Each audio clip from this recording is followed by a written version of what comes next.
After the 2023 general election, which produced the Muslim ticket from the APC, many of us have been talking about the behavior of the political actors, but then many sees it as a win-win for them because maybe their brother, maybe their ethnicity is involved or their religion is involved. When you look at the way Nigerian politics is being played within the last 25 years, you will understand that religion has been used in many ways in order to get themselves into power.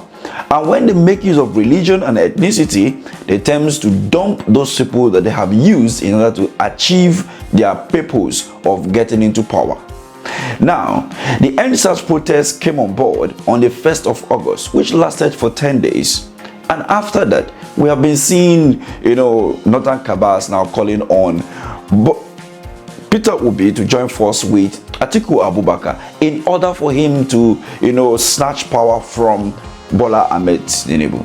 Although this was some months back when the conversation was getting momentum, of which I talked about this on this platform severally, because the fact still remain that Peter Obi control more fan base, more Nigerians, more population than the two political parties, APC and PDP.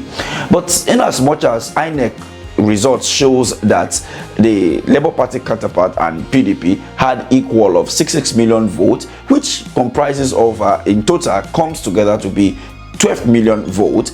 Many believe that the 12 million votes can produce the next president of Nigeria in 2027.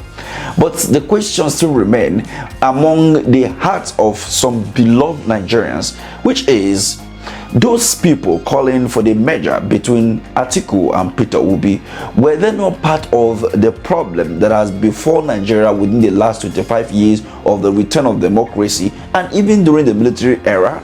Until Nigerians are able to get answers to those questions, there will be no need for any kind of merger between Peter Obi and Atiku.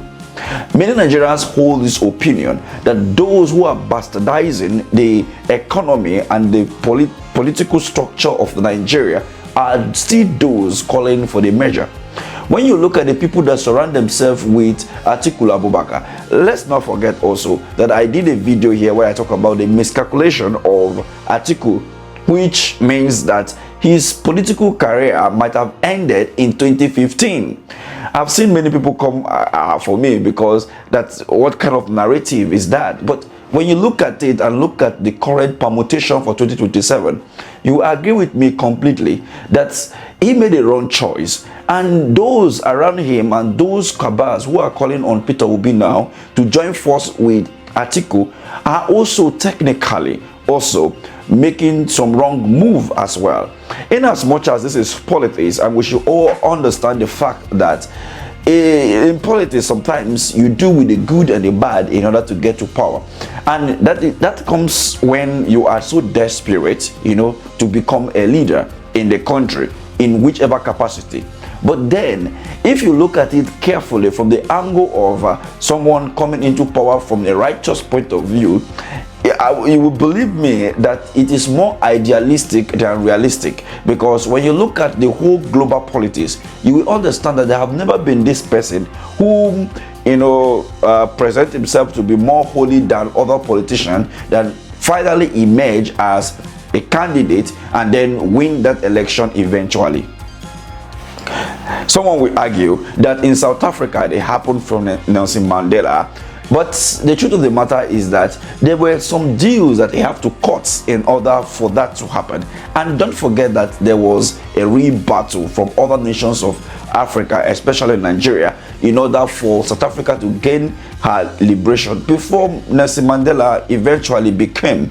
But the question still remains that when you look at the Nigerian politics, the peculiarity of Nigerian politics is quite different from other nations of the world. So therefore, when you talk, you have to look at how the politics in this part of the world is being played.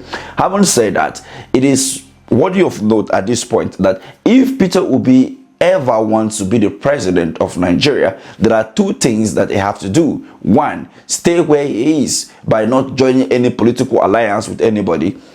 take a shot once again in 2027, or wait till 2031 and take your last shots. If you get it, fine. If you don't get it, you let it be.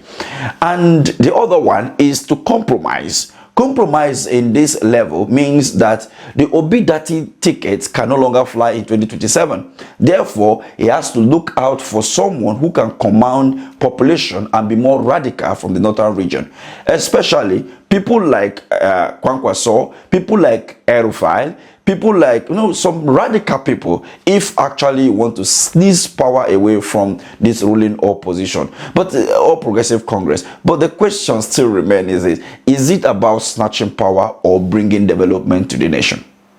Let me have your take in the comment section. Thank you for watching.